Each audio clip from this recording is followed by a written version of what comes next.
அழகிய தேக்கம்னு ஒரு படம் பண்ணேன். அந்த படம் வந்து ரிலீஸ் ஆகல. ஸ்மைல் ப்ளீஸ்னு படம். நான் பர்ஃபி படம் வந்தபோது மொழி யாரை சொன்னாங்களா, டீசருக்கு வந்து ரொம்ப நல்லா ரெஸ்பாண்ட் பண்ணாங்க எல்லாரும். இவன் வந்து அவனை மாதிரியே மிமிக்ரி பண்ணி காட்டி அவன் வந்து கோவம் வந்து என்னடா பண்ண சொல்லி படம் அரேஞ்ச் இவனேன். என்னால் ரொம்ப ஒரு லவுடாக அந்த ஒரு பயங்கரமான ஒரு இந்த படம் பண்ணுறது அந்த மாதிரி அது ஒரு தனி ஆப்டிடியூட். அது காம்ப்ரமைஸ் பண்ணாமல் பண்ணுன்றதான் கஷ்டம். எனக்கு அந்த மொழியில் இந்த பாஸ்கரோட கேரக்டர் ரொம்ப பிடிக்கும். அது காமெடி எல்லாமே வந்து சும்மா வந்து நம்ம சொல்கிறத பண்ணிட்டு போகிறது அப்படி இல்லை. சைன் லாங்குவேஜ் கற்றுக்கிட்டேன், வந்து கோர்ஸ் போனேன். இப்போ நான் வந்து உங்களை வந்து ஒரு படத்தில் வந்து ஒரு வில்லன் மாதிரி ஒரு கேரக்டரை காட்டினாக்கா அது வந்து உங்களை அவமதிக்கிறது இல்லையே. விவேக் மாதிரி ஒரு ஆள் வந்து அவர் இயல்பாக டக்குன்னு ஜோக் அடிச்சுடுவார் இல்லையா.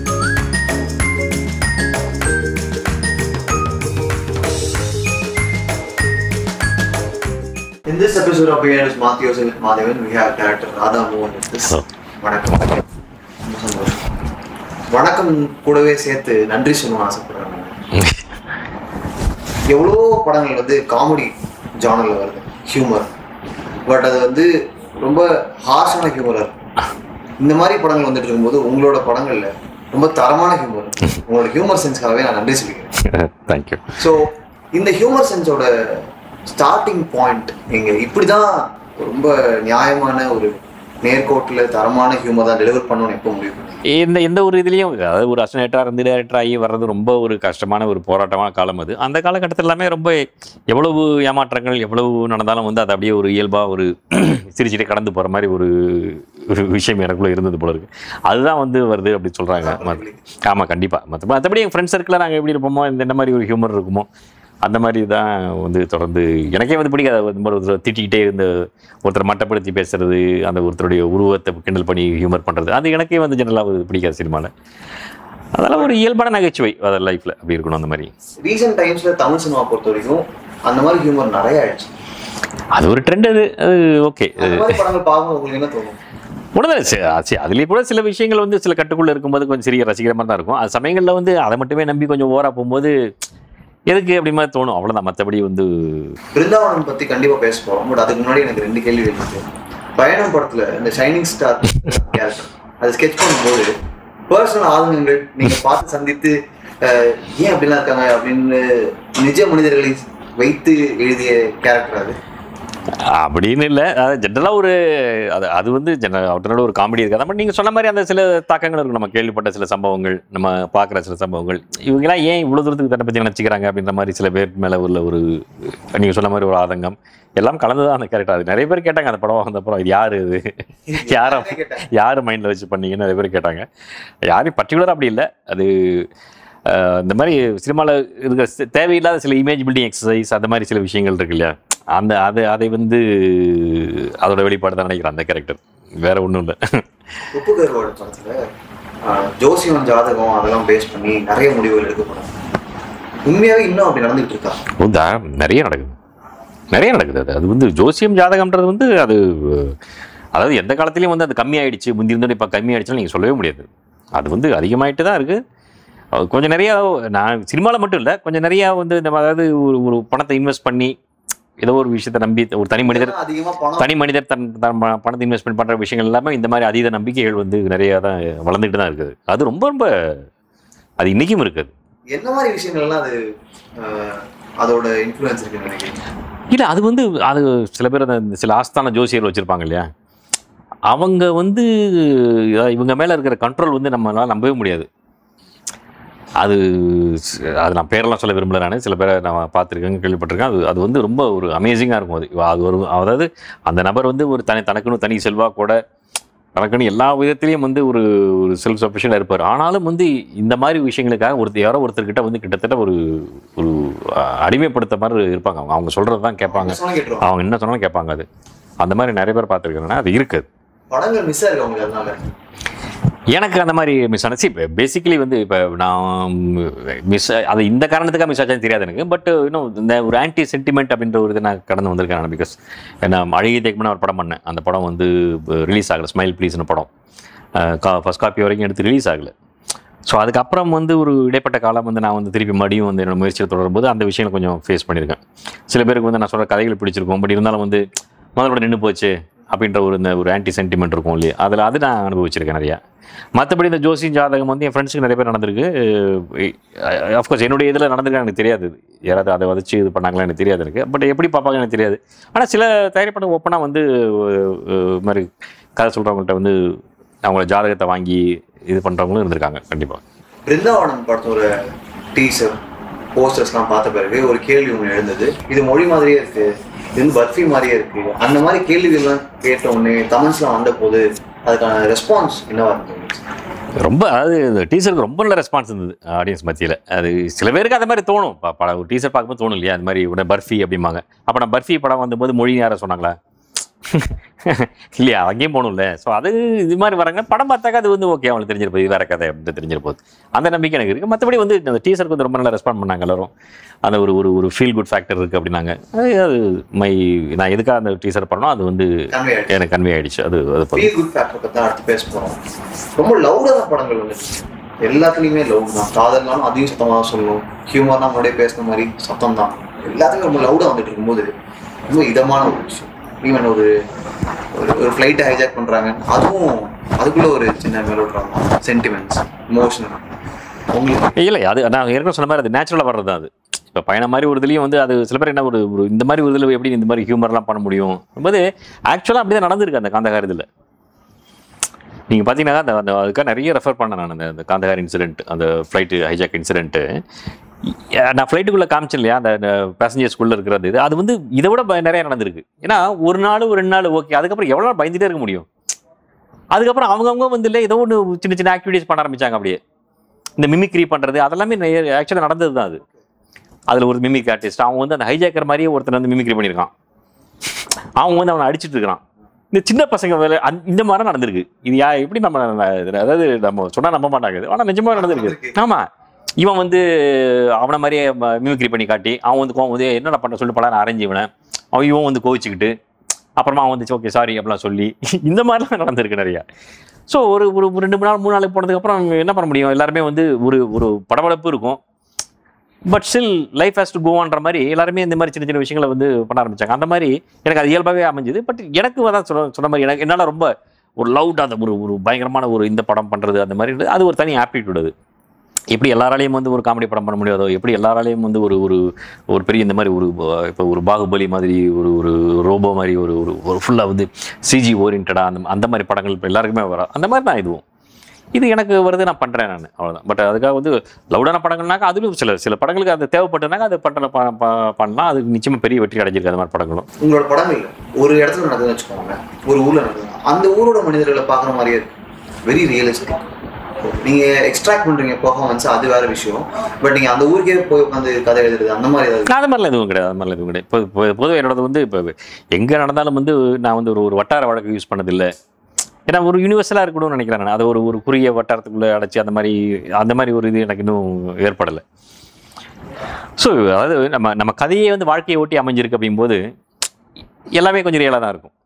அழகியத்தையை வந்து என்னுடைய நண்பன் வாழ்க்கையில் நடந்த ஒரு சம்பவம் தான் அது.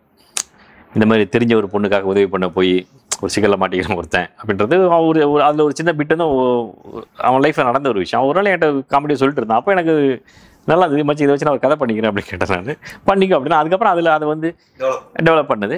அதில் பற்றி எல்லாமே நம்ம பார்த்த கேரக்டர் அசிஸ்டன்ட் டைரக்டர்ஸ் வாழ்க்கை.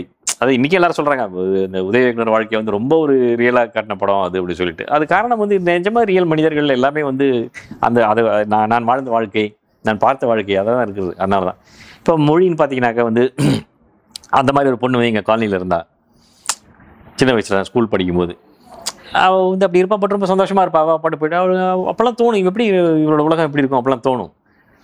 ஸோ எங்கேயோ வந்து அதுக்கப்புறம் அந்த பொண்ணு எங்கேயோ போயிட்டா அப்படி என்னன்னு தெரியல. பட் எங்கேயோ அது வந்து நம்ம மைண்டில் இருக்குது. அதான் அந்த மொழி படம் பார்த்தீங்கன்னா ஒரு அப்பார்ட்மெண்ட் செட்டிங்கில் இருக்கும். எல்லாமே நம்ம அந்த சில கேரக்டர்ஸ் எல்லாமே ரியல். இப்போ இந்த ப்ரொஃபஸர் ஞானப்பிரகாசம் கேரக்டர் நான் பார்த்து 2 கேரக்டரோட கலவை அது. ஆமாம், அந்த இந்த மாதிரி அப்பார்ட்மெண்ட் இருந்தாலும் ஒரு செக்ரட்டரி ஒருத்தர் இருப்பார், மோட்டர் போட்டியா எல்லாரும் மிரட்டிட்டு இருப்பார். அந்த மாதிரி எல்லாமே ஒரு ரியலான கேரக்டர்ஸ் தான். அடுத்து தரமான படைப்புகள்.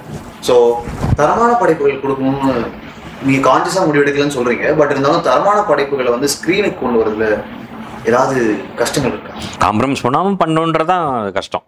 சில சமயங்களில் இப்போ நிறைய காம்ப்ரமைஸ் பண்ண வேண்டி இருக்கும்போது அது நடக்காமல் போயிருக்கிறது. அதில் நான் வந்து வெளியில் வந்திருக்கிறேன், அதெல்லாம் நடந்திருக்கு. பட் எல்லாமே போராட்டம் தான் சினிமாவில் வந்து வந்து ஒரு அது நாட் ஒன்லி தரமான படைப்புன்னு தான் இல்லை, வந்து ஒரு எந்த ஒரு கமர்ஷியல் ஒரு நீங்கள் சொல்கிற மாதிரி எல்லாரும் நினச்சிட்டு இருக்காங்க பெரிய நடிகர்களை வச்சு பெரிய படம் பண்ணாக்கா ஈஸியாக பண்ணிடலாம்.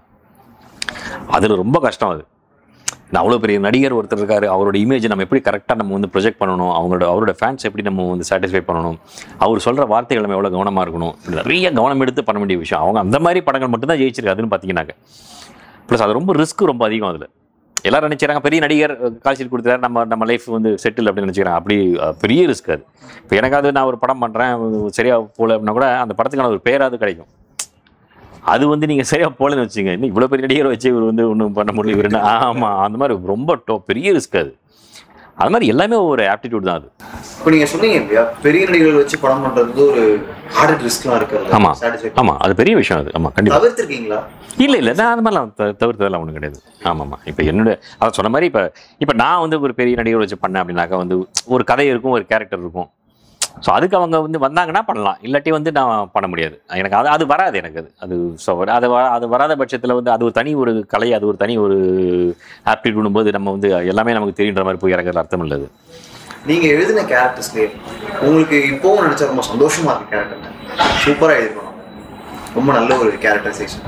எனக்கு அந்த மொழியில் இந்த கேரக்டர் ரொம்ப பிடிக்கும், பாஸ்கரோட கேரக்டர் ரொம்ப பிடிக்கும். அது ஆமாம், அந்த கேரக்டர் எல்லாம் நிறைய இருக்குது, அது பிடிக்கும். மொழியிலேயே பிரகாஷோட கேரக்டர் ரொம்ப பிடிக்கும். அது மாதிரி அபிமானில் அந்த ரவிசாஸ்திரின்ற அந்த கேரக்டர் ரொம்ப பிடிக்கும். அந்த மாதிரி இருக்குது, அது சொல்லிட்டு போகலாம். பாஸ்கர் வந்து அதாவது அவர் நிறைய ரெப்யூட்டட் டப்பிங் ஆர்டிஸ்ட். அவர் டப்பிங் ஆர்டிஸ்ட் ரொம்ப திறமையானவர். அவர் உள்ளே வந்தார்னா ஒரு 8 கேரக்டர் பேசிட்டு போவார். அப்போல்லாம் ஒரு 4-5 கேரக்டர் பேசுவா, எல்லாமே வேறு மாதிரி, யாருக்குமே தெரியாது. அந்த மாதிரி ஒரு திறமை உள்ளவர் அவர். காமெடி எல்லாமே வந்து சும்மா வந்து நம்ம சொல்கிறத பண்ணிட்டு போகிறது அப்படி இல்லை, நல்ல நிறைய அவரோட கான்ட்ரிபியூஷன் நிறைய இருக்கும். இப்போ மொழியில் அது ரொம்ப ப்ரூவ் ஆச்சு. அது எதுக்கு சொல்கிறேன்னாக்கா, அது வந்து அவர் அது எடுத்துக்கிற அந்த உழைப்பு. நான் வந்து ஒரு கதையை ஒரு படம் பண்ணுறதுக்கு முன்னாடி அவர் கூப்பிட்டு இந்த மாதிரி கதையை சொல்லி ஒரு கேரக்டர் என்ன அப்படி சொல்லிட்டு கம்ப்ளீட்டாக அவர் சொன்ன உடனே அடுத்த நாள் தான் அந்த கேரக்டராகவே அவர் வந்து அதுக்கு என்னென்ன பண்ணுமோ எல்லாம் பண்ண ஆரம்பிச்சிடுவார். எப்போ ஷூட்டிங்னா கூட கேட்க மாட்டார். இப்போ மொழியில் இந்த கதையை சொல்லி முடிச்சதுக்கப்புறம் அதுக்கப்புறம் எனக்கு ஃபோன் பண்ணும்போதே நான் வந்து ஐயா நான் ஞானப்பிரகாசம் பேசுகிறேன் இப்படி தான் பேசுவார் அவர். ப்ளஸ் எல்லாமே அது மாதிரி வந்து நான் எனக்கு என் மைண்டில் ஒரு இது இருக்கும் இல்லையா, அந்த கேரக்டர் எப்படி இருக்கும். ஏன்னா நான் பார்த்த சில கேரக்டர் இது அது வந்து அப்படியே ஸ்க்ரீனில் கொண்டு வந்துடுவார் அவர்.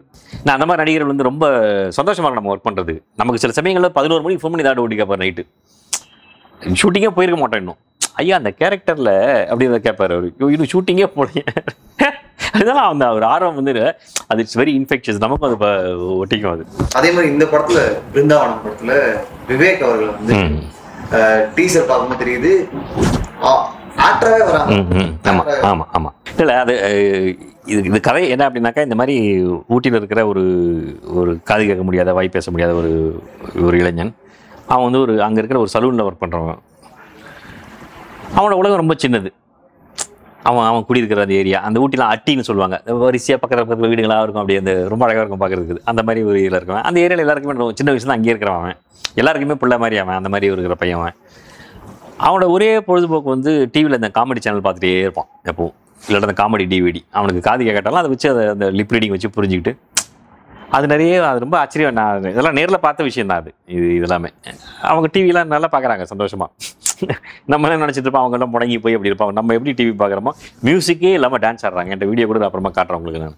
ஆமாம், மியூசிக்கே இல்லாமல் அவங்க அழகாக ஒரு 2 பேர் கோஆர்டினேஷனில் டான்ஸ் ஆடுவாங்க. இந்த மாதிரி அவங்களும் ரொம்ப அழகானது. அந்த மாதிரி இருக்கிற பையன் அவனுக்கு இந்த விவேக்கோட காமெடி ரொம்ப பிடிக்கும், பார்த்துட்டே இருப்பான். அப்படி இருக்கவன் திடீர்னு ஒரு நாள் ரோட்டில் வந்து நடிகர் விவேக்கை சந்திக்கிறான் ஊட்டியில். அவர் தான் பர்சனல் வேலையாக வந்திருக்காரு. இவன்ட்ட வந்து தெரியாதரமா இவன்ட்ட வந்து மாட்டிக்கிற ஒரு நிலைமை அவருக்கு. இப்படி ஆரம்பித்த அறிமுகம் வந்து தவிர்க்க முடியாத காரணங்களால் ஒரு ஃப்ரெண்ட்ஷிப் அவங்களுக்கு மலருது அப்படி. ஸோ இவர் வந்து இந்த மாதிரி ஒரு செலிப்ரிட்டி, எங்கேருந்தோ வந்த ஒரு செலிப்ரிட்டி, இப்படி ஒரு சாமானியனுக்கு சம்மந்தமே இல்லாத ஒரு சாதாரண மனிதனுக்கு என்ன பண்ணிட்டு போகிறாரு, வாழ்க்கையை எப்படி மாற்றிட்டு போகிறாரு. ஆமாம், கண்டிப்பாக. அது எதுனா அது இப்போ அவர் வந்து நடிகர் விவேக்காகவே வரணும். இந்த மாதிரி ஒரு ஸ்லாப்ஸ்டிக்கோ இல்லை வந்து ஒரு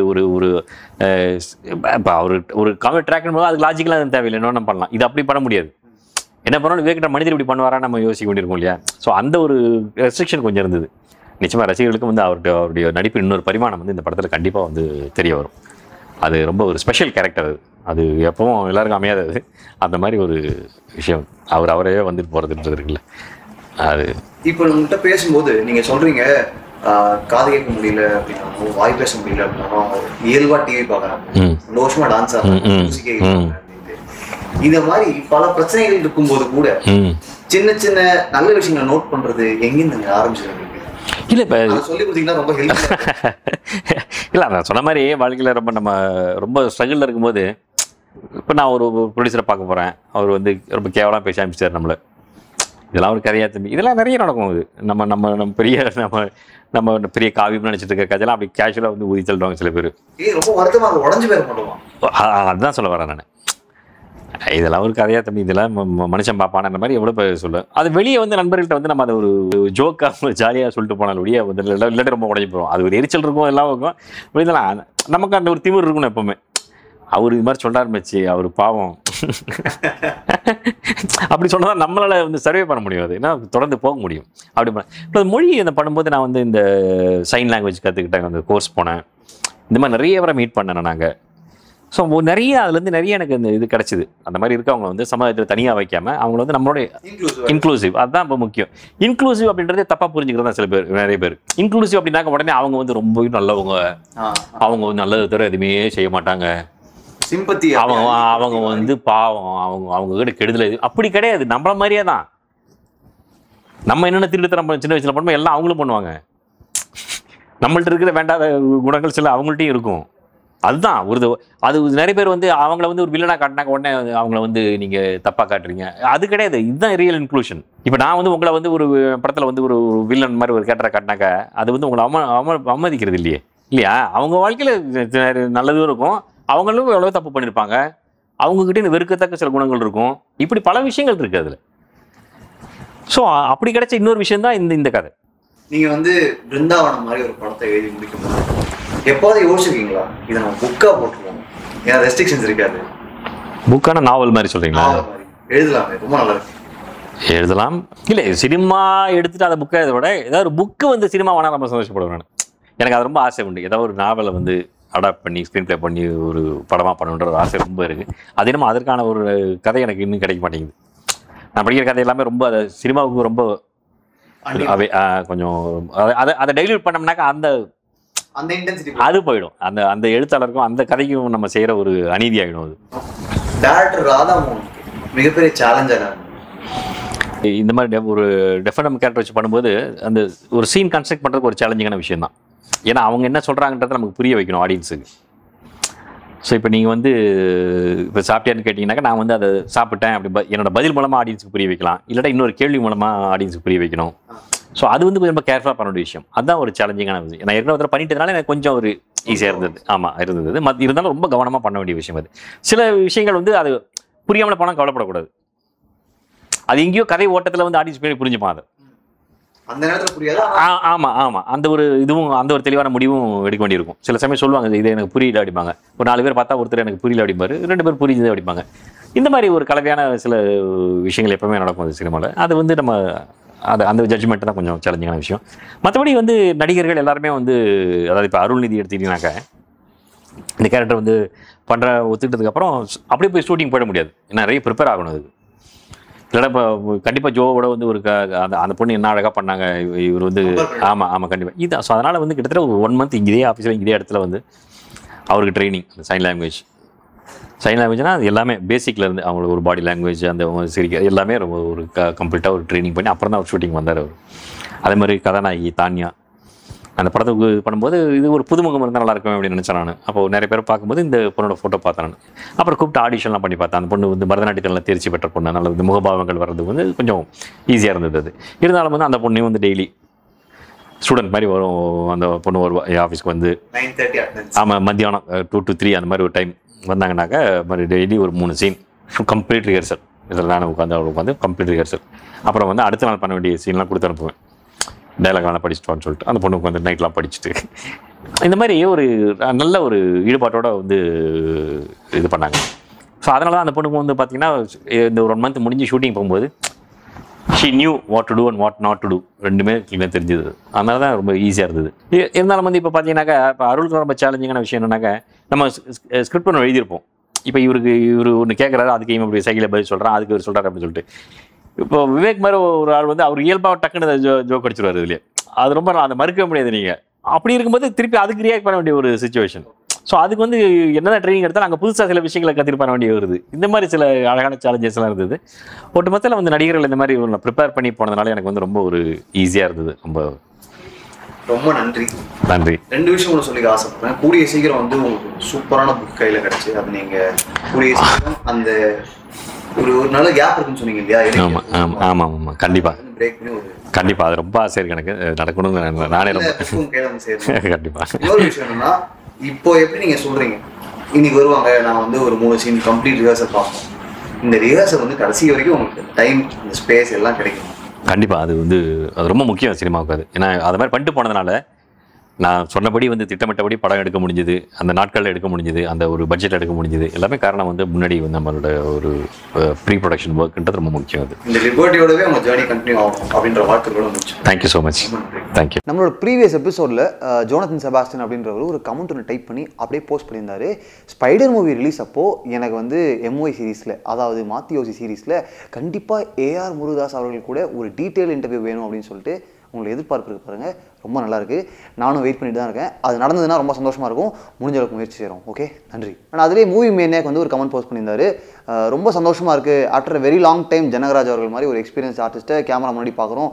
அதுக்கே ரொம்ப நன்றி பிஹைண்ட் அப்படின்னு சொல்லிட்டு, பட் கொஸ்டின்ஸ் கூட அப்படின்னு பெட்டர், முட்டாள்தனமாக இருந்துச்சு, ஸ்டூப்பிடாக இருந்துச்சு அப்படின்னு சொல்லிட்டாரு.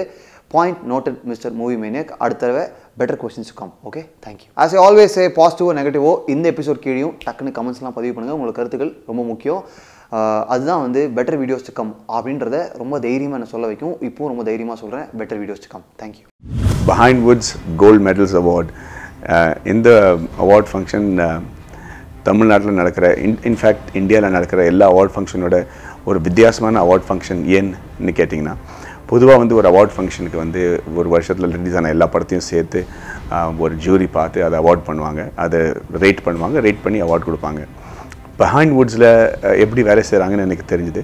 அவங்க வந்து ஒரு படம் ரிலீஸ் ஆன உடனே அந்த படத்தில் இருக்கிற திறமையான ஆக்டர்ஸ் ஒரு விச்செவர் டிபார்ட்மெண்ட் அதில் வந்து எக்ஸல் பண்ணியிருக்காங்களோ அவங்கள நோட் பண்ணி வச்சு, அப்போலேருந்தே ஒரு வருஷம் ஸ்டார்ட் ஆகும்போதே அந்த வருஷத்துலேருந்து எல்லா கேட்டகரிஸ்க்கும் அவங்க நோட் பண்ணி வச்சு அதை மட்டும் ஜூரி 15 மெம்பர் ஜூரிக்கு காட்டி அப்போ வந்து அவங்க முடிவு பண்ணுறாங்க யார் வினர் அப்படின்ட்டு. அது மட்டும் இல்லை, இந்த அவார்ட் ஃபங்க்ஷன் ஒரு உண்மையான ட்ரூ அவார்ட் ஃபங்க்ஷன். ஏன்னா இதில் வேறு distractions like songs and comedy and making into a long show அது எதுவுமே கிடையாது. It's a true award function and I am very proud to be part of the function this year.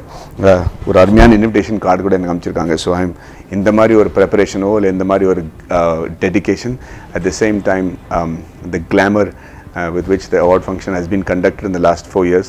As an artist, நான் வந்து பெருமையாக இந்த award ஃபங்க்ஷனுக்கு போவேன், ஒரு அவார்டுக்காக ஏங்கிட்டு இருப்பேன் அப்படிங்கிற உறுதியாக நான் உங்ககிட்ட சொல்ல விரும்புகிறேன். I am sure you will see how well all the artists are taken care of and feel so proud of being part of this fraternity during the Behind Woods Gold Medals Award. So please be there.